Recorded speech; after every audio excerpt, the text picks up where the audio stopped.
یہ سورہ ابراہیم کی ہم ابتدائی آیت تلاوت کی ہے۔ یہ مکی سورت ہے اور مضامین سے یہ پتہ چلتا ہے،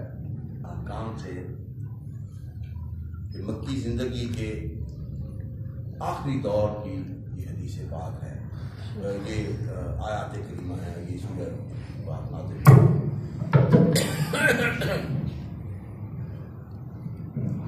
اس میں جہاں کفار کی ریشہ دوانیاں اور ان کے مظالم اور ان کے عناد کا ذکر ہے رسول اللہ صلی اللہ علیہ وسلم کے ساتھ اور آپ کے صحابہ اکرام کے ساتھ اور دین اسلام کے ساتھ، وہی ان کے لیے اللہ تعالیٰ کی جانب سے دھمکیاں بھی ہیں اور عذاب شدید کا ان سے اعلان بھی ہے، اور مومنین کے لیے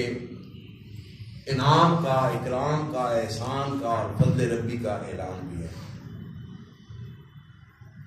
فرمایا الف لام را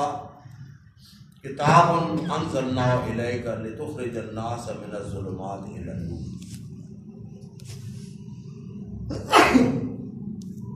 رسول اللہ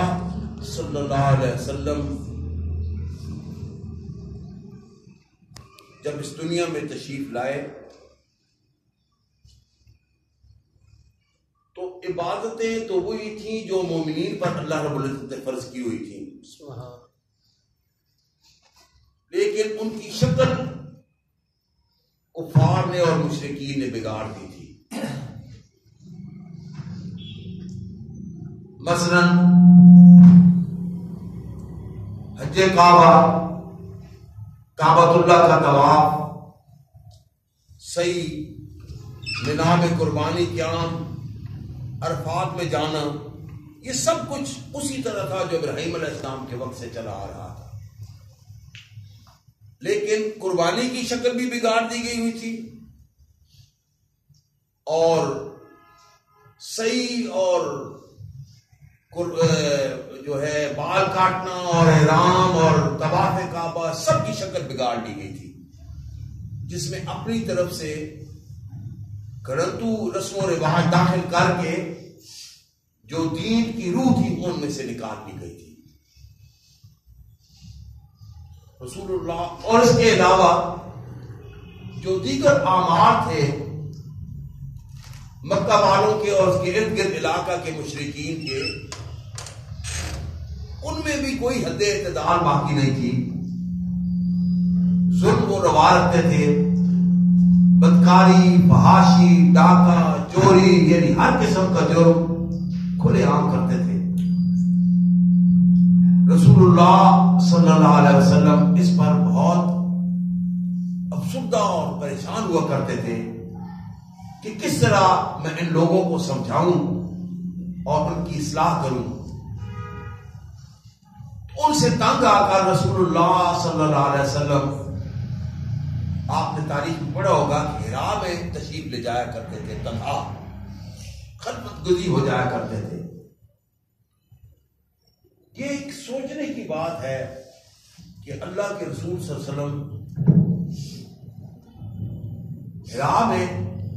اکیلے کیا کرنے جایا کرتے تھے۔ تو 93 جگہ جب میں نے حج کیا اور حرا پہ گیا اور اندر جا کے وہاں اس جگہ پہ جہاں رسول اللہ صلی اللہ علیہ وسلم تشریف فرما ہوا کرتے تھے حاضری دی، تو وہاں جو سوراخ تھا اس سے دیکھا جائے تو سیدھی نگاہ کعبۃ اللہ پر پڑ گئی۔ سبحان، یعنی آپ نے جس عبادت کو ترجیح دی وہ کعبۃ اللہ کی زیارت تھی، اور دوسرا کعبے والے سے آرزو تھی، اس کے گھر کی طرف دیکھ رہا ہوں کہ کب تو ان کے لیے ہدایت نازل فرماتا ہے تاکہ میں ان کو ہدایت دے سکوں اور ان کے اجڑے دلوں کو آباد کر سکوں اور ان سے اعمال کی تاریکیاں اور عقائد کی تاریکیاں ان سے دور کر سکوں۔ تو پھر انتظار بسیار کے بعد ایک دن جبریل امی حاضر ہوئے اور اللہ کی جانب سے پیغام لے کر آئے اور عرض کی کہ اے محمد صلی اللہ علیہ وسلم، یہ تیرے اللہ کا تیری جانب پیغام ہے خود اس کو پڑھ اور پھر اس کی مدد سے دور و نزدیک رہنے والے تمام اولاد آدم کی اصلاح کے لیے کمر بستہ ہو جائے۔ اللہ رب العزت ارشاد فرماتے ہیں کہ اے محمد، اے محبوب صلی اللہ علیہ وسلم، تو پریشان تھا، تو افسردہ تھا، آج میں تیری افسردگی دور کر رہا ہوں، آج میں تیری پریشانی دور کر رہا ہوں۔ کتاب انزلنا الیک، یہ کتاب تیرے قلب انور پر نازل کر رہا ہوں، کیوں کہ لتخرج الناس من الظلمات الی النور، تاکہ اس کے احکام کی مدد سے، اس کلام کی مدد سے، میری آیات کی مدد سے تو لوگوں کی اصلاح کرے اور ان کے اندر جو مختلف قسم کی ظلمات ہیں، تاریکیاں ہیں، عقائد کی، اعمال کی، انفرادی اعمال کی، اجتماعی اعمال کی، ان کی معاشرتی زندگی، ان کی معاشی زندگی، ان کی معیشت والی زندگی جو بھی ہے، اس سب کی اصلاح اعمال کے لیے من الظلمات الی النور، تاریکیوں سے نکال کر ان کو دین حق کے نور کی جانب لے آئے۔ کیوں؟ بإذن رب ہے، بإذن رب ہے، اپنے رب کے حکم کے ساتھ، الی صراط العزیز الحمید، وہ راستہ جو عزیز اور حمید کا راستہ ہے، یعنی اللہ کا راستہ ہے۔ وہ عزیز و حمید کون ذات ہے؟ اللہ الذی لہ ما فی السماوات و ما فی الارض، وہ اللہ کی ذات ہے کہ آسمانوں اور زمینوں میں جو کچھ ہے وہ اسی کی ملکیت ہے۔ وَوَيْلٌ لِّلْكَافِرِينَ مِنْ عَذَابٍ شَدِيدٍ، اور بربادی ہے ان کفار کے لیے اور عذاب شدید ہے۔ الذین یستحبون الحیات الدنیا علی الآخرہ، جو دنیا کی زندگی کی نعمتوں کو، دنیا کی زندگی کی لذتوں کو، دنیا کے انعام و اکرام کو، دنیا کی عیاشیوں کو ترجیح دیتے ہیں آخرت پر، اور یہاں جو کچھ وہ لذت حاصل کر سکتے ہیں وہ اسی کو اپنی زندگی سمجھتے ہیں، اور آخرت کی جانب ان کی کوئی توجہ نہیں۔ ایک دن اس دنیا کو چھوڑ کر ہم نے اپنے اللہ کے حضور پیش ہونا ہے اور اپنی زندگی کے نام اعمال کا ہم نے حساب دینا ہے۔ یاد رکھیے گا رسول اللہ صلی اللہ علیہ وسلم نے فرمایا ہے کہ ساری قومیں بنیادی طور پر اصلاح اعمال والی تھی، ہر ایک کے پاس ہادی اور رہنما تشریف لائے، ہر ایک کے پاس اللہ کے احکام پہنچے، انہوں نے مانا بھی، لیکن بدگی کب وہ، گمراہ کب وہ ہوئی، رائے حق سے ہٹی کب وہ، جب ان کے اندر جواب دہی کا عقیدہ ختم ہو گیا کہ ہم نے ایک دن پلٹ کے جانا ہے اور اپنے رب کے حضور اپنے نام اعمال کا حساب دینا ہے۔ یہودی کہتے تھے کہ اتنے نبی ہماری قوم میں ہیں، ہزاروں کی تعداد میں، تو گویا ہم اللہ کا، اسی طرح نصرانی بھی، یہ ایک ہی قوم کے لوگ ہیں، عیسائی بھی اور یہودی بھی بیسک ایک ہی قوم کے لوگ ہیں، اور یہودی ایک لحاظ سے آج تک اپنے اس دین پر قائم ہیں کہ صرف اولاد اسرائیل ہی یہودی ہو سکتی ہے، اولاد اسرائیل یعنی یعقوب علیہ السلام کی اولاد کے سوا کوئی بھی یہودی نہیں ہو سکتا۔ لیکن عیسائی اپنے اس پہلے بنیادی عقیدہ سے ہٹ چکے ہیں جو عیسیٰ علیہ السلام نے ان سے فرمایا تھا کہ میں صرف اولاد اسرائیل کے لیے نبی بن کر آیا، میں صرف اولاد اسرائیل کے لیے۔ خبردار، اپنے نقیبوں کو جو انہوں نے بھیجے تھے ان کو کہا کہ خبردار اولاد اسرائیل کی گم گشتہ بھیڑوں کو تلاش کرنا اور ان تک میرا پیغام پہنچانا، اور خبردار کبھی بھی غیر اسرائیلی کو میرا پیغام نہ پہنچانا۔ یعنی کوئی غیر اسرائیلی یعقوب علیہ السلام کی اولاد کے علاوہ کوئی بھی شخص عیسائی نہیں بن سکتا حضرت عیسیٰ علیہ السلام کے فرمان کے مطابق، اور یہ عبارت آج بھی بائبل میں موجود ہے، یہ عبارت آج بھی بائبل میں موجود ہے۔ تو جو ایشیائی وغیرہ اقوام، افریقی وغیرہ، ان کو عیسائی بنایا گیا، ان کو عیسائی نہیں بنایا گیا، یاد رکھیں یہ اب مسیح کہلاتے ہیں، یہ اب مسیح کہلاتے ہیں۔ اور مسیح وہ شخص تھا جو عیسیٰ علیہ السلام سے 350-400 سال بعد ہوا، 350, 450, اور یہ اب جتنے بھی عقیدے ہیں وہ اس مسیح کے عقیدے ہیں. اس مسیح. عیسائی کبھی بھی مسیح نہیں کہلاتے تھے، عیسائی ہمیشہ نصرانی کہلاتے تھے. اور کوئی شخص بھی نصرانیوں کے دور میں، عیسائیت کے دور میں کبھی بھی کوئی غیر اسرائیلی شخص عیسائی نہیں بنا تھا. جب بعد میں مسیح نے دین عیسیٰ علیہ السلام میں مسیح نے اپنی مرضی کے عقیدے گھڑے، تثلیث کا عقیدہ گھڑا، عیسیٰ بیٹا روح القدس وغیرہ، باپ بیٹا روح القدس کا عقیدہ گھڑا، روح القدس کا، تو اس کے بعد جو لوگ کہلائے وہ مسیح کہلائے. اور مسیحیت میں غیروں کو داخل ہونے کی دعوت دی گئی. عیسائیت میں غیروں کو داخل ہونے کی دعوت دی نہیں جا سکتی، کیونکہ عیسیٰ علیہ السلام نے خود صرف یہ نہیں کہ اجازت نہیں دی تھی بلکہ منع فرمایا تھا، خبردار غیر اسرائیلی کو میرا پیغام نہ پہنچانا، غیر اسرائیلی کو میرا پیغام نہ پہنچانا، صرف اولاد اسرائیل کی گم گشتہ بہروں کو تلاش کرنا اور تک میرا پیغام پہنچانا. یاد رکھیے گا، پوری دنیا کے انسانوں کو دعوت حق دی وہ ایک ابراہیم علیہ السلام نے، یا ایھا الناس قد فرض علیکم الحج. جب کعبہ بنایا تو جبل ابو قبیس پر کھڑے ہو کر یہ پکار لگائی تھی کہ اے اولاد آدم،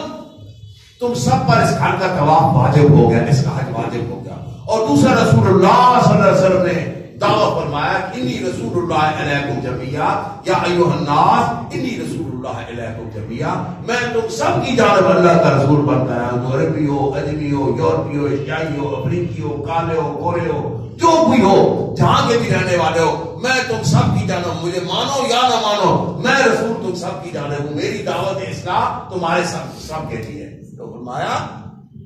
کہ الذین یستحبون الحیات الدنیا علی الآخرہ. تو میں عرض کر رہا تھا کہ جب عیسائیوں میں آخرت کا عقیدہ وہ جواب نہیں، وہ کہتے تھے کہ لن تمسنا النار الا ایاما معدودات، یعنی ہمارے اندر اتنے انبیاء گزرے ہیں، ہم اللہ تعالیٰ کی لاڈلی قوم ہے، ہمارے جو ہے ہمیں عذاب کبھی بھی نہیں چھوئے گا. جس طرح آج ہمارے بعض مشائخ اپنے مریدوں کی اس طرح اصلاح کرتے ہیں کہ تمہیں کیا پرواہ، تم رسول اللہ صلی اللہ علیہ وسلم کی امتی ہو اور تمہارے شیوخ تمہارے لیے دعا کریں گے اور تمہاری بخشش ہو جائے گی. نہیں، نام اعمال تمہارا درست ہوگا، درست عمل کرتے ہوئے اس میں خطا ہو جائے، درست عمل کرتے ہوئے کبھی کوئی خطا ہو جائے تو یہ نہیں کہ تم سرکشی کی زندگی گزارتے رہو اور پھر تم کہو کہ میرے آقا کی دامن میں مجھے نافرمان ہونے کے باوجود بھی، سرکش ہونے کے باوجود بھی، اعلانیہ اللہ تعالیٰ کی بغاوت کا راستہ اختیار کرنے کے باوجود بھی میرے لیے جو ہے وہ چونکہ رحمت اللہ عالمین ہے اس لیے وہ تقاضا جو مرضی میں کرتا ہوں میری بخشش ہو جائے گی. نہیں، حق کے راستے پر چلتے ہوئے کوئی خطا ہو جائے، حق کے راستے پر چلتے ہوئے کوئی خطا ہو جائے تو اس کے لیے معافی ہے، اس کے لیے معذرت ہے. وما الذین یستحبون الحیات الدنیا، وہ لوگ جو دنیا کی نعمتوں کو ترجیح دیتے ہیں الآخرہ، آخرت کی زندگی پر، اور اپنے آپ کو جواب دہ نہیں سمجھتے اپنے اللہ کے سامنے. وہ یصدون عن سبیل اللہ، اور ان کا عمل اس پر یہ ہوتا ہے کہ یہاں اللہ کے راستے میں چلنے والوں کے لیے رکاوٹیں کھڑی کرتے ہیں، جگہ بجگہ رکاوٹیں کھڑی کرتے ہیں، اللہ کی راہ میں چلنے والوں کے لیے رکاوٹیں کھڑی کرتے ہیں. وَيَبْغُونَ عِوَجًا، اور ان کے لیے دین ٹیڑھا کر کے پیش کرتے ہیں کہ وہ ٹیڑھے راستوں پہ چلے. جس طرح یہ ایک طریقہ کار ہوتا ہے فسق و فجور کے راستے پر چلنے والوں کے لیے کہ وہ تمہارے لیے تمہارے دین کو ہلکا کرنے کے لیے، تمہارے لیے تمہارے دین کو ہلکا کرنے کے لیے، دین کی روایات کو ہلکا کرنے کے لیے جو دین کا پیغام دینے والے ہوتے ہیں ان کی شخصیات کو ہلکا کر دیتے ہیں، ان کی شخصیات کو ہلکا کر دیتے ہیں. جب ان کی شخصیات تمہارے دلوں میں ان کا احترام نہیں رہے گا، ان کا ادب باقی نہیں رہے گا، تو پھر دین کا ادب تمہارے اندر باقی نہیں رہے گا. دین کے احکام کا احترام اور ادب باقی نہیں رہے گا تو دین کا ادب باقی نہیں رہے گا. اس کو کبھی ملا اعظم، یہ مولویوں کا دین، یہ اس طرح کے نام دے کر ہمارے میڈیا پر آج کل جو ہے وہ نئے فسق و فجور کے دل دادا لوگ جب یہ ہمارے میڈیا پر آتے ہیں وہاں بیٹھ کر اصل میں وہ دین اسلام کی بغاوت کی جانب قوم کے نوجوانوں کی رہنمائی کر رہے ہوتے ہیں. اور جب بھی مسلمانوں کو نقصان پہنچائے غیروں کی نسبت آپ نے اتنی میڈیاکروں سے نقصان پہنچا. ہر دور میں میڈیا کے لوگ تو ہیں پراپیگنڈا کرنے والے, جس طرح کہ آج کل آپ بڑوں دیکھتے ہیں ڈرامہ, ان کے خاندان کی جب حکومت تھی تو اس وقت بھی یہی زیادہ پراپیگنڈا کیا جاتا ہے. یہ خلیفہ کیا ہے, اس نے ناجائز پابندیاں لگائی ہوئی ہیں, اب پردے کو رواج دیا ہوگا, اب یہ کر رہا ہے, ہمیں مولوی بنا رہا ہے, مسیدل بنا رہا ہے, ہمیں آزادی چاہیے. آزادی پسند ایک گروہ نوجوانوں میں سے مصطفیٰ کمال کی صورت میں جو بیسیکلی یہودی تھے, اور وہ یہودی تھے جنہوں نے اسلام اس لیے قبول کیا تھا کیونکہ ان خلیفوں نے یہودیوں پر فلسطین میں زمین خریدنے پر پابندی لگائی ہوئی تھی, زمین خریدنے پر پابندی لگائی ہوئی تھی, اور یہ اس معاہدے کی پاسداری تھی جو عمر فاروق رضی اللہ تعالی عنہ نے بیت المقدس کی عیسائیوں سے کیا تھا. جب چابیاں لے رہے تھے اس وقت معاہدہ ہوا تھا کہ اے عمر, ہم یہ بیت المقدس کی چابیاں آپ کو بغیر لڑے دے رہے ہیں, ایک شرط آپ کو ہماری ماننی پڑے گی, کبھی یہودیوں کو یہاں زمین نہ خریدنے دینا. آئے وہ عبادت کریں اپنی, ہیکل میں آئیں, یہاں ہیکل سلیمانی میں عبادت کریں, دریا گیرا کے ساتھ مار روئے پیٹے جو جی کریں, لیکن واپس چلے جائیں. یہاں وہ زمین خرید نہیں سکتے. اس کی پاسداری خلفائے عثمانیہ تک رہی, خلفائے عباسیہ نے بھی کی. نااہل حکمران بھی ان میں رہے, نااہل خلیفہ بھی رہے, لیکن اس معاہدہ کی جو حضرت عمر فاروق رضی اللہ تعالیٰ عنہ نے اس وقت کے عیسائیوں سے کیا تھا, جو بیت المقدس جب ان سے لیا گیا تھا, تو اس معاہدہ کی پاسداری کرتے رہے. تو جب وہاں ایسا نہیں, ان کی دار گلی مختلف لالچ دینے کے باوجود, تو ان میں سے کچھ لوگ یہودیوں میں سے مسلمان بنے. جب وہ مسلمان بنے تو ان کو حق مل گیا وہاں فلسطین میں جگہ لینے کا. پھر انہیں فلسطین میں جگہ لی, پھر وہاں اپنے مزارعین کے طور پر یہودیوں کو لے کر گئے, اور وہاں بستیوں کی بستیاں آباد کرتے چلے گئے, خود زمینیں لیتے. یہ چالاکی, یہ ہوشیاری ہو. تو یہ اسی قسم کے جو آج بھی جدت پسندی کی ہمیں دعوت میڈیا پر دی جاتی ہے. آج بھی میں دیکھ رہا تھا کہ میڈیا والے کیا کر رہے ہو, جو بھی چینل دیکھو, ہر جگہ پہ بے حیائی, ہر جگہ پہ جو ہے وہ فحاشی وہ عام ہو رہی ہے, جس کی جانب قرآن نے حکم دیا تھا کہ لا تبرج تبرج الجاہلیت الاولی, زمانہ جاہلیت کی عورتوں کی طرح اپنے بدنوں کو ننگا نہ کرنا. تو کیا وہ شلوار کے دونوں اتار کے ننگی ہو جایا کرتی تھی اس وقت کی عورتیں؟ نہیں, تھوڑی سی پلی ننگی کر لی, تھوڑا سا بازو ننگا کر لیا, تھوڑا سا جو ہے پیٹ ننگی کر لی, تو اس طرح وہ ٹائٹ لباس پہن لیا. تو اس کی جانب قرآن نے حکم دیا تھا کہ لا تبرجنا تبرج الجاہلیت الاولی, اے نبی کو ماننے والی, میرے محبوب کو ماننے والی عورتوں, یا میرے محبوب کے گھر کی عورتوں, خبردار اپنے بدنوں کو ننگا نہ کرنا, کبھی بھی فحاشی کو اور بے حیائی کو مت پھیلانا, بلکہ حیا کو قائم رکھنا, حیا کو ہمیشہ قائم رکھنا. تو یہ لوگ, یہ میڈیا والے اسی قسم کے راستوں پر ہمیشہ چلا کرتے ہیں, اور ہمیشہ ان کی کوشش ہوا کرتی ہے کہ مسلمان نوجوانوں کو دین سے دور کرنے کے لیے ان کے اندر آزادی پسندی کے جذبات کو ابھارا جائے, آزادی پسندی کے جذبات کو ابھارا جائے. فرمایا وَيَصُدُّونَ عَن سَبِيلِ اللَّهِ, وہ اللہ کی راستے میں دوسروں کو روکتے بھی ہیں, وہ یبغون عوجا, اور دین کو ٹیڑھا کر کے پیش کرتے ہیں. ان کی خواہش ہوتی ہے ان ٹیڑھی منزلوں پہ جو ہے وہ حق کے راہی جو ہے وہ چلنا شروع کر دیں, ان کے عقائد میں بگاڑ پیدا ہو جائے, ان کے اعمال میں بگاڑ پیدا ہو جائے, ان کے اخلاق میں بگاڑ پیدا ہو جائے, ان کی سیرت میں بگاڑ پیدا ہو جائے. اولئک فی ضلال بعید, یہ وہ لوگ ہیں جو بہت ہی گہری گمراہی میں مبتلا ہو جاتے ہیں. بہت ہی, ایک ہے سیدھا اسلام کے خلاف, وہ نہیں, یہ جو اسلام کی کو ٹیڑھا کر کے پیش کرنے والے ہوتے ہیں, اس کی غلط تشریحات کرنے والے ہوتے ہیں, ان کے لیے ہے کہ وہ بہت گہری گمراہی میں, یعنی بہت دور کی گمراہی, یعنی گہری گمراہی میں, انتہائی درجے کی گمراہی میں مبتلا ہوتے ہیں. وما ارسلنا برسول الا بلسان قومی لیبین لهم, اور ہم نے جتنے بھی رسول بھیجے ہیں وہ اسی زبان میں ان کو کتاب عطا کی, اور اسی زبان میں دین حق سمجھایا کہ جو جس قوم میں وہ رہتے تھے, جو ان لوگوں کی زبان تھی. اس لیے لیبین لهم, تاکہ کھول کے ان کو بیان کر دیا جائے. اگر عرب میں مبعوث ہونے والے پیغمبر کی زبان فارسی ہوتی تو عربوں کو تو بہانہ مل جاتا, ہمیں تو فارسی سمجھ ہی نہیں آ سکتی, ہمارا کیا قصور ہے مالک, اے رب ہمارا کیا قصور ہے، تو نے فرانسیسی بولنے والا جو رسول ہمارے اندر بھیج دیا، ہمارا کیا کام تھا فرانسیسی، ہمیں کیسے دین کی سمجھ آتی؟ یا اسی طرح عبرانی زبان میں والے وہ اعتراض کرتے وما ارسلنا برسول الا بلسان قومی لیبین لہم، تاکہ کھول کھول کے واضح کرے ان کے سامنے حق کو اور وہ اس حق کو قبول کر سکیں، اور قبول کرنے میں ان کو سہولت ہو۔ فیضل اللہ من یشاء ویہدی من یشاء، تو اس طرح اللہ رب العزت وہ جسے چاہتا ہے گمراہی میں ڈھیل دے دیتا ہے، اور جسے چاہتا ہے اس کے لیے ہدایت کی راہیں ہموار کر دیتا فرما دیتا ہے۔ بہت عزیز الحکیم، اور وہ بہت زبردست ہے اور حکمت والا ہے، اس کا کوئی امر اور کوئی حکم بھی حکمت سے خالی نہیں ہوتا۔ وَلَقَدْ أَرْسَلْنَا مُوسَىٰ بِآيَاتِنَا أَنْ أَخْرِجْ قَوْمَكَ مِنَ الظُّلُمَاتِ إِلَى النُّورِ، اور اسی طرح ہم نے موسیٰ علیہ السلام کو بھی حکم دیا تھا اپنی نشانیوں کے ساتھ کہ اپنی قوم کو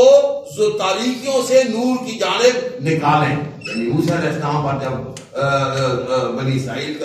میں مبعوث ہوئے ان کو بھی یہی حکم دیا تھا وَذَكِّرْهُمْ بِأَيَّامِ اللَّهِ، اور یہ حکم دیا تھا کہ بنی اسرائیل کو یاد دلاؤ اللہ کے دن۔ یہاں ایام اللہ سے مراد یا اللہ کی نشانیاں اللہ کے احکام ہیں، اور یا اس سے مراد وہ واقعات و حادثات و حوادثات ہیں جو اس سے پہلے گزر چکے ہیں، ان کو بھی ایام اللہ کہا جاتا ہے۔ ان فی ذالک لآیات لکل صبار شکور، بے شک اس میں ہر صبر کرنے والے اور شکر کرنے والے کے لیے نشانیاں ہیں، اس میں صبر کرنے والے اور شکر کرنے والے کے لیے نشانیاں ہیں۔ وَإِذْ قَالَ مُوسَىٰ لِقَوْمِهِ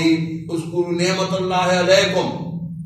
جب موسیٰ علیہ السلام نے فرمایا اپنی قوم سے اللہ تعالیٰ کی نعمتوں کو یاد کرو، کس کس طرح مشکلات تمہارے لیے آسان بنی اور کس کس طرح تم پر ظلم و جبر ہو رہا تھا، اور اللہ نے تمہاری مدد کی اور ظالموں اور جابروں سے تمہیں ان کے ظلم و جبر سے نجات دلائی۔ اذکروا نعمت اللہ علیکم اذ انجاکم من آل فرعون،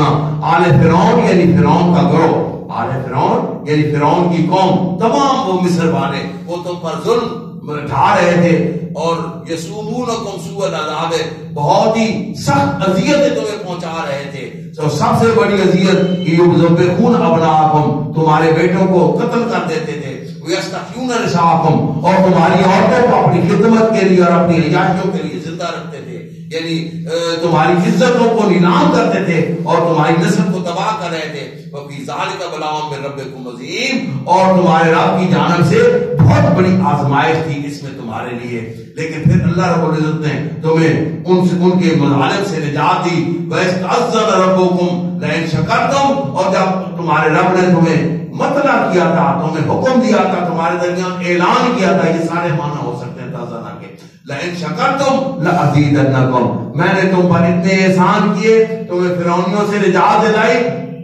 تمہارے لیے سمندر میں راستہ پیدا کر دیا اور ان کے لیے سمندر کو جو ہے وہ غرق کرنے والا بنا دیا، تمہارے لیے اتنی مہربانیاں کی۔ لئن شکرتم لازیدنکم، اگر تم شکر گزار بندے بنو گے تو پھر یاد رکھو میری نعمتوں میں تم پر اضافہ ہی ہوتا چلا جائے گا،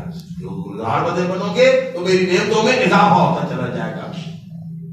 عارفوں کا قول ہے کہ سابقہ جو انعامات ہوتے ہیں وہ زنجیر ہوتے ہیں، ان کو باندھنے والے ہوتے ہیں، اور جو آنے والے احسانات ہوتے ہیں ان کے لیے وہ شکاری ہوتا ہے، وہ شخص آنے والے جو سابقہ احسانوں پر اللہ کا شکر گزار بندہ بنتا ہے، گویا وہ شکاری بن جاتا ہے آئندہ اور احسانات کو لوٹنے کے لیے اور احسانات کو حاصل کرنے کے لیے شکاری بن جاتا ہے۔ حضرت داؤد علیہ السلام نے عرض کی کہ اے اللہ کیف اشکرک وشکری لکا نعمتن جدتن منک علیہ، اے اللہ میں کیسے تیرا شکر ادا کروں، تو اگر میں شکر ادا کروں گا تو یہ تو تیری ایک اور نعمت ہے مجھ پر کہ مجھے شکر ادا کرنے کی توفیق دی۔ تو اللہ تعالیٰ نے فرمایا کہ یا داؤد الآن شکرتنی، اب تو میرا شکر گزار بندہ بن گیا، تو تجھے احساس ہے یہ کہ تجھے شکر کی توفیق بھی دینا یہ ایک اور شکر کا سبب بن جاتا ہے، تجھے شکر کی توفیق دینا یہ ایک اور شکر کا سبب بن جاتا ہے۔ تو فرمایا کہ لئن شکرتم لازیدنکم ولئن کفرتم فإن عذابی لشدید، اور اگر تم نے کفران نعمت کا راستہ اختیار کیا، میری نعمتوں کا کفر کیا، تو پھر یاد رکھنا میرا عذاب بھی بڑا شدید ہوگا۔ اگر شکر گزار بنو گے تو نعمتوں میں اضافہ ہوتا چلا جائے گا، شکر گزار بنو گے تو بدر کے میدان میں فتح پاؤ گے، شکر گزار بنو گے تو احد کے میدان میں فتح پاؤ گے، شکر گزار بنو گے تو مکہ بھی فتح ہو جائے گا، عرب و عجم کے فتوحات کے دروازے تمہارے لیے کھل جائیں گے، اور جب ناشکری ادا کی تو پھر سب کچھ سمٹتا چلا جائے گا، سب کچھ سمٹتا چلا جائے گا، تم چھوٹی چھوٹی ٹوکریوں میں گھٹتے چلے جاؤ گے، اور پھر نہ کوئی عرب تمہارے پاس رہے گا نہ کوئی عجم تمہارے پاس رہے گا۔ وَلَئِن شَكَرْتُمْ لَأَزِيدَنَّكُمْ وَلَئِن كَفَرْتُمْ فَإِنَّ عَذَابِي لَشَدِيدٌ۔ وَقَالَ مُوسَىٰ إِن تَكْفُرُوا أَنتُمْ وَمَن فِي الْأَرْضِ جَمِيعًا، موسیٰ علیہ السلام نے اپنی قوم کو ہدایت کی جانب ان کا رخ موڑنے کے لیے فرمایا کہ اگر تم سارے کے سارے کفر کرو اور جو زمین و آسمان میں تمام مل کر بھی کفر کا راستہ اختیار کریں تو میرے اللہ کو کوئی فرق نہیں پڑتا۔ ان اللہ غنی حمید، اللہ غنی ہے اور سب تعریفوں کا پھر بھی مستحق ہے۔ اللہ یاتکم نبأ الذین من قبلکم، اب یہاں یا تو موسیٰ علیہ السلام کی قوم کو خبردار کیا جا رہا ہے اور یہاں اہل مکہ کو بتایا جا رہا ہے اللہ یاتکم نبأ الذین من قبلکم، کیا تم سے پہلے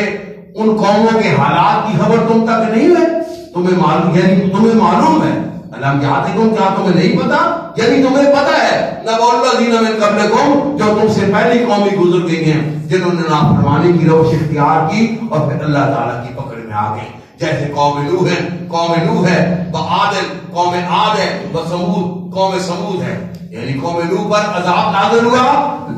سب ہلاک ہوئے، تمہارے آبا و اجداد تمہارے دادے بچ گئے، انہوں نے ایمان لائے تھے، وہ ایمان لائے تھے، تمہارے دادے بچ گئے جن کی تم نسل ہو۔ پھر وہ نسل آگے بڑھی یا ہود علیہ السلام کے دور میں پھر بگڑی، پھر وہ اسلام کے لیے تشریف لائے، تو پھر جو ہود علیہ السلام پر ایمان لانے والے تھے وہ بچ گئے اور باقی ساری قوم تباہ و برباد ہو گئی، اور تم ان کی نسل سے ہو جو بچنے والے تھے۔ پھر آگے نسل میں چل کے آل سمود ہوئے، پھر وہ بگڑے، پھر سارے اسلام نے ان کو ہدایت کا پیغام پہنچایا، پھر جو ایمان لائے وہ تمہارے آبا و اجداد تھے، اور جنہوں نے انکار کیا اور بغاوت سر دروجی۔ الصلاۃ والسلام علیک یا سیدی یا رسول اللہ وعلی آلک و صحابک یا سیدی یا حبیب اللہ، الصلاۃ والسلام علیک یا سیدی یا، جنہوں نے مانا حق کو وہ تمہارے آبا و اجداد تھے، اور جنہوں نے انکار کیا اور کفر کیا وہ تمہارے چچا تھے، تمہارے چچا تھے، یعنی دوسرے تمہارے دادوں کے بھائی تھے یا والد کے بھائی تھے یا باپ دادو اسلاف جو بھی گزرے وہ تمہارے چچا تھے، وہ سارے کے سارے ہلاک ہو گئے اور تمہارے دادے اور باپ وہ بچ گئے جن کی تم اولاد ہو۔ تو یہ تو تین چیزیں تاریخ میں مثال دی، اور بھی تاریخ میں مثالیں تھیں، لیکن یہ تین مثالیں مثال دی۔ اللہ یاتکم نبأ الذین من قبلکم قوم نوح وعاد وثمود والذین من بعدہم، اور جو ان سے بعد ہوئے جن قوموں پر اللہ کا عذاب نازل ہوا، یہ قوم لوط پر اللہ کا عذاب نازل ہوا، قوم شعیب پر اللہ کا عذاب نازل ہوا، یہ ساری جتنی بھی قومیں لا یعلمہم الا اللہ، نہیں جانتا انہیں کوئی مگر اللہ جانتا ہے۔ کہتے ہیں نا مقبول سرا کے زسر ہائے راہ روانے حرم، مقبول سرا کہ زسر ہائے رانے حرم، نشان ہاس کے منزل بمنزل افتادت، کتنی ہی قومیں اور کتنے ہی گروہ اور کتنے ہی جماعتیں اس طرح گم ہوئی کہ دنیا سے ان کا نام اور نشان بھی مٹ گیا، دنیا سے نام اور نشان بھی مٹ گیا۔ صالح علیہ السلام نے جب ان کو دعوت دی اور کہا کہ اللہ کی نشانی اٹھنی ہے، خبردار اس کو چھیڑنا نہیں، اور نے اسی مبارک اٹھنی کی کوچے کاٹ دی، تو صالح علیہ السلام نے کہا اب تیار ہو جاؤ اللہ کے عذاب کے لیے، اور اللہ سے دعا مانگی ہے اللہ ان کو بدتر عذاب ہو جائے، تباہ و برباد کر دے۔ اور جب صبح اٹھ کر دیکھا تو رات کو سارے خوش ہوئے تھے اور صبح پوری قوم تباہ و برباد تھی، صرف وہ لوگ چند لوگ جو ایمان لانے والے تھے صالح علیہ السلام پر اور اطاعت کرنے والے تھے، مطیع اور فرمانبردار تھے، وہ باقی رہ گئے۔ اب صالح علیہ السلام نے ان کو کٹا گیا، کیونکہ انبیاء کرام کا یہ دستور ہے رہا ہے کہ جہاں اللہ کا عذاب نازل ہو جاتا تھا وہاں سے اپنی قوم کو لے کر سفر کر جاتے تھے، وہاں پھر قیام نہیں فرماتے تھے، اسی طرح جب رسول اللہ صلی اللہ علیہ وسلم غزوہ تبوک میں تشریف لے جا رہے تھے تو صحابہ کرام کو حکم دیا کیا وہ میدان صالح سے گزر رہے ہیں یا صالح صاحب کی قوم پر اللہ کا عذاب نازل ہوا تھا یہاں سے جلدی جلدی گزرو اونٹوں کو بھگا کے گزرو. چند صحابہ نے وہاں سے پانی لیا آگے جا کے وہ آٹا گوندا تو رسول اللہ صلی اللہ علیہ وسلم اس آٹے کو پھینک دو,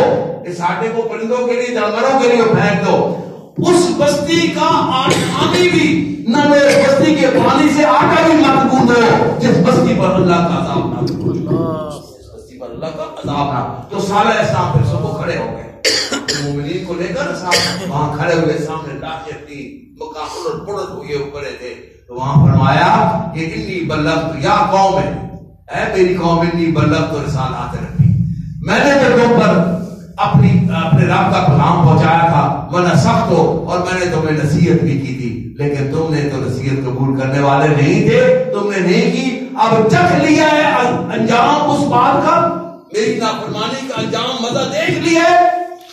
یہ حود علیہ السلام نے بھی ان سے ارشاد فرمایا تھا اور صالح علیہ السلام نے بھی تقریر فرمائی ان کے سامنے جب تباہ و برباد لاشیں پڑی ہوتی. اور رسول اللہ صلی اللہ علیہ وسلم نے بھی بدر کے دن تیسرے دن جب کفار کی لاشوں کو گڑھے میں پھینکا جا چکا وہاں گڑھے پہ کھڑے ہو کر انہوں نے تو پوری قوم سے کہا تو آپ نے فرمایا یا ابا جہل یا عتبہ یا شیبہ, اللہ نے جو مجھ سے وعدہ کیا تھا فتح و کامرانی کا وہ تو اس نے پورا کر دیا, تمہارے لیے جو ذلت اور رسوائی کا اعلان تھا وہ بھی پورا ہوا کہ نہیں ہوا. تو عمر فاروق رضی اللہ تعالیٰ عنہ پاس کھڑے تھے تو آپ نے عرض کی کہ یا رسول اللہ یہ تو 3 دن کے مردے ہیں کیا آپ کی بات سنیں گے. تو آپ نے فرمایا نہیں ہے عمر سن تجھ سے زیادہ رہے, سن تجھ سے زیادہ رہے ولیکن لا یستطیعون ان یجیبوا, لیکن جواب دینے کی طاقت نہیں رکھتے. سن تجھ سے زیادہ رہے جواب دینے کی طاقت نہیں رکھتے. فرمایا وقال موسیٰ ان تاکروا من قبلکم قوم نوح وعاد وثمود والذین من بعدہم, اور جو ان کے بعد بھی گزری ہیں قومیں لا یعلمہم الا اللہ, اللہ کے سوا کسی کو علم نہیں کہ ان کے حالات کیا ہوئے. جاءتہم رسلہم بالبینات, واضح نشانیوں کے ساتھ ان کے پاس ان کے رسول آئے, رائے حق لے کی جانب رہنمائی فرمائی, حق کا پیغام لے کر آئے. فردوا ایدیہم فی افواہہم, انہوں نے ان کے منہ پر اپنے ہاتھ ڈال دیے. اس میں 2 طریقے, یا تو یہ ہے کہ حیرانی ہو کر مزاق آ رہا ہے تبسم ایسے کر کے منہ پہ ہاتھ رکھ لینا اور ٹھٹھا مزاق اڑانا, یعنی انہوں نے اپنے منہ پر ہاتھ رکھ کے اپنے نبیوں کا رسولوں کا ٹھٹھا اڑایا. یا یہ ہے کہ تو وہ سے آگے بڑھے اور رسولوں کے منہ پر ہاتھ رکھ کے ان کو چپ کیا, شور بچا کے وہ اس کو ہاتھ رکھنے سے تشبیہ دے دی, چپ کرا دیا کہ خاموش ہم تمہاری بات نہیں سنیں گے نہ ہم تمہاری بات مانیں گے, جاؤ یہ ہمیں ہماری جان چھوڑو. اس طریقے سے دونوں معنی ہو سکتے ہیں. وقالوا انا کفرنا بما ارسلتم به, ہم انکار کرتے ہیں. تو رسولوں سے کہا کہ ہم انکار کرتے ہیں, ہم کفر کرتے ہیں جو تم پیغام لائے ہو, ہم اس کا کفر کرتے ہیں. وَإِنَّا لَفِي شَكٍّ مِّمَّا تَدْعُونَنَا إِلَيْهِ مُرِيبٍ, ہم سخت شک میں مبتلا ہو گئے ہیں جس کی جانب تو ہمیں دعوت دے رہا ہے اس حق کو ہم کبھی نہیں مانیں گے. قالت رسلہم, تو ان کو فرمایا ان کے رسولوں نے فِي اللَّهِ شَكٌ,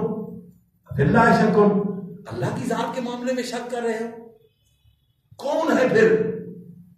کون ہے تمہارا پالنے والا, کون ہے تمہارا خالق, کون ہے تمہارا مالک, کون ہے تمہارا رب. فِي اللَّهِ شَكٌ فاطر السماوات والارض, جو زمین و آسمانوں کا پیدا کرنے والا ہے.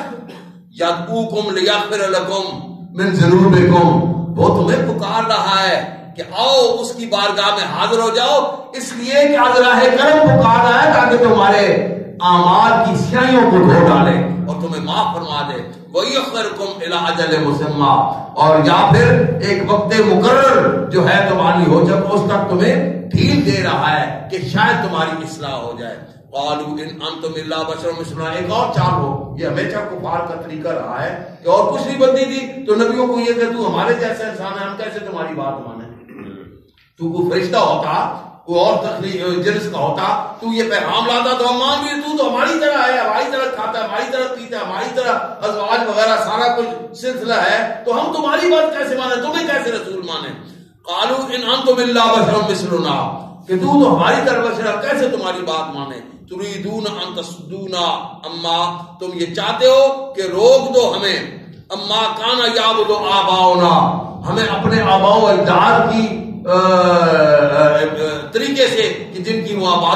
بندگی کرتے تھے، عبادت کرتے تھے، ہم ان بتوں کی پوجا نہ کریں. فاتونا بسلطان مبین، اگر کوئی واضح دلیل ہے تو لاؤ اپنے ساتھ، یعنی کوئی فرشتہ لاؤ تائید کے لیے، اوپر سے ایسی نشانی آ جائے تمہاری تائید کے لیے تو ہم تمہاری بات بھی مانیں گے. قالت لہم رسلہم، تو ان کے رسول ان کو جواب دیتے کہ ہم نے کب کہا ہے کہ ہم فرشتے ہیں، ہم نے کب کہا ہے کہ ہم کسی اور مخلوق سے ہیں، ہم تو ہمیشہ دعویٰ یہ کر رہے ہیں کہ نحن الا بشر مثلکم، ہم تمہاری طرح ہی انسان ہیں، ہم سب اولاد آدم سے ہیں، ہم سب اولاد آدم سے ہیں، اور پہلا رسول اور پہلا نبی جس نے زمین پر قدم رکھا وہ پہلا انسان تھا، پہلا بشر تھا، وہی رسول بن کر آیا تھا، وہی نبی بن کر آیا تھا. ولکن اللہ یمن علی من یشاء، لیکن اللہ احسان فرماتا ہے جس پر چاہتا ہے اس کو اپنا بنا دیتا ہے، جس کو چاہتا ہے اس کو اپنا بنا لیتا ہے. اپنا میرے بعد ہی اپنے بندوں میں سے، بندے تو سب اس کے ہیں لیکن جس کو چاہتا ہے نواز دیتا ہے اور اپنے مخصوص بندوں میں ان کا شمار فرما دیتا ہے، اپنے مطیع اور فرمانبردار بندوں میں ان کا شمار کرتا ہے، اور جن کی جانب وہ توجہ نہیں دیتا پھر وہ رائے حق سے بھٹکنے والے بن جاتے ہیں. وما کان لنا ان ناتیکم بسلطان، ہمیں یہ طاقت نہیں ہے کہ ہم کوئی دلیل اپنے ساتھ لے کے فرشتہ آئیں، الا باذن اللہ، مگر اللہ کے اذن کے ساتھ. اور اللہ جب چاہتا ہے تو وہ نشانیاں واضح فرما بھی دیتا ہے، لیکن نشانیاں واضح فرما بھی دی گئی تب بھی ان جاہلوں نے رسولوں پر ایمان نہیں لائے، یہ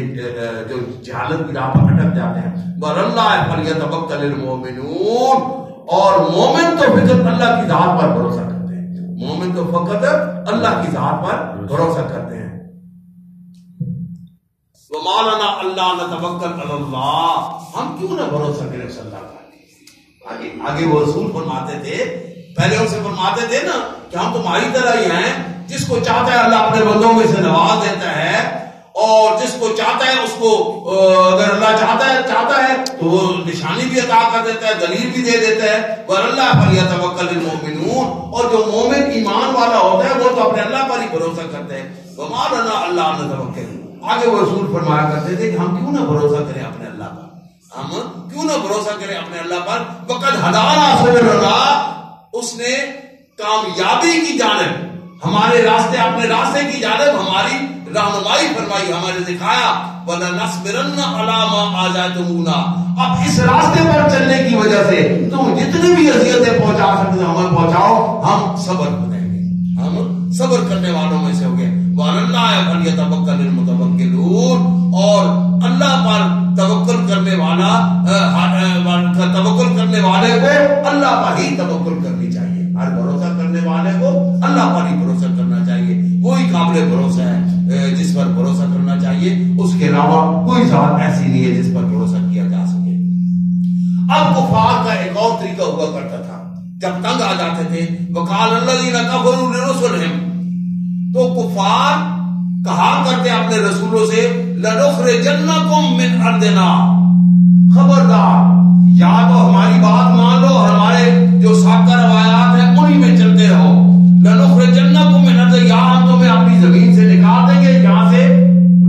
جو ہے مہاجر بنا دیں گے. اور لتعودن فی ملتنا، یا پھر تمہیں لوٹ کر ہماری ملت میں آنا ہوگا، تمہیں لوٹ کر ہماری ملت میں آنا ہوگا. فاوحى الیہم ربہم، تو ان کے رب نے وہی فرماتا ان اپنے انبیاء کی جانب، لنولکن الظالمین، اے میرے راستے میں صبر کرنے والوں، اے میرے راستے میں صبر کرنے والوں، اے کفار کی باتوں کو نہ ماننے والوں، میں تمہیں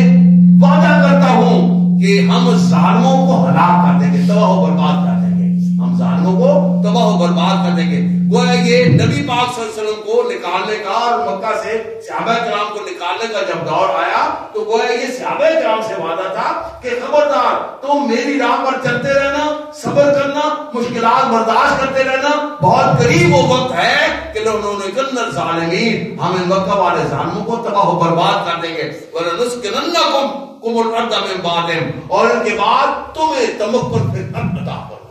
تمہیں تمکن پھر ارض عطا فرمائیں گے، تمہیں زمین میں سکونت نصیب فرمائیں گے، تمہیں زمین میں طاقت و غلبہ نصیب فرمائیں گے. ذالک لمن خاف مقامی، یہ اس کے لیے ہے جو میرے حضور پیش ہونے سے ڈرتا رہا. کس کے لیے؟ جو یہ کامیابیاں، یہ کامرانیاں، یہ فتوحات، یہ کس کے لیے ہیں؟ جو میرے حضور ہمیشہ پیش ہونے سے ڈرتا رہا، وخاف وعید، اور میری ناراضگی سے بھی ڈرتا رہا۔ براہ راست ترجمہ تو دھمکی ہے نا، تو اللہ تعالیٰ کی دھمکی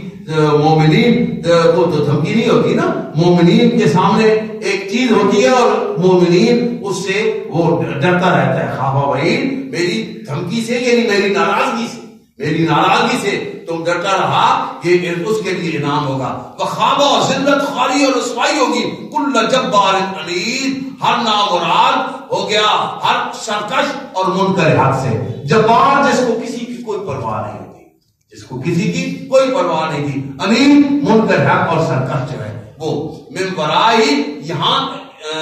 تک ہی نہیں من ورائی جہنم، اس کے پیچھے بھی یہ تو دنیا میں سزا ہے نا، ہم ان کو تباہ و برباد، ان کی طاقت، ان کی شوکت، ان کی سطوت چھین کر اے مومنین تمہیں دیں گے، اور صرف اسی پر اکتفا نہیں ہوگا بلکہ من ورائی جہنم، اس کے بعد آخرت میں ان کے لیے جہنم کی سزا بھی ہوگی، جہنم کی آگ بھی ہوگی، اور وہ جہنم کیسا ہوگا؟ وَيُسْقَى مِن مَّاءٍ صَحِيحٍ، پیپ اور خون ملا ہوا پانی ان کو پینے کے لیے دیا جائے گا، پیپ اور خون کا ملا ہوا پانی ان کو پینے کے لیے دیا جائے گا۔ اس کو کیا پیئیں گے؟ یتجرعو، ایک ایک گھونٹ آگے کریں گے وہ بھی آگے نہیں جائے گا، ولا یکاد یسقیہ ویاتی الموت، وہ بھی حد سے نیچے نہیں جائے گا، اور آئے گی ان کے پاس موت من کل مکان، ہر سو ہر جانب سے، رواہ ہوا بمیت، لیکن وہ مریں گے بھی نہیں۔ وہ خواہش کریں گے کہ ہمیں موت آ جائے، لیکن ابھی انہیں موت بھی نہیں آئے گی۔ وَمِن وَرَائِهِ عَذَابٌ غَلِيظٌ، اور اس کے ساتھ ساتھ پیچھے پیچھے پے در پے انتہائی سخت عذاب ان کے لیے ہوگا۔ مَثَلُ الَّذِينَ كَفَرُوا بِرَبِّهِمْ، وہ لوگ جنہوں نے اپنے رب سے کفر کیا، رب کا انکار کیا، رب کی نافرمانی کی، ان کی مثال ایسے اعمال کی مانند اعمالہم کرماد، ان کے اعمال رات کا ڈھیر ہیں۔ جنہوں نے رب سے انکار کیا ایسے ہے کہ ان کے اچھے اعمال، یہ جو اچھے اعمال کے لیے، بس آپ دیکھتے ہیں نا کہ گنگا رام نے گنگا رام اسپتال بنا دیا، گلاب دیوی نے گلاب دیوی اسپتال بنا، یہ اچھا کام ہے نا، لیکن اس کے لیے آخرت میں ان کے لیے کوئی اجر نہیں ہے۔ اس میں آخرت یہ انہوں نے اپنی نمود و نمائش کے لیے کام کیے تھے کہ ہماری شان و شوکت اور ہمارا شہرت ہو، لوگ ہمیں یا کوئی اچھے نئے کام کرتے ہیں، اچھے کام کرتے ہیں تاکہ ہمیں وزیر بنایا جائے، ہمیں مشیر بنایا جائے، ہمیں الیکشن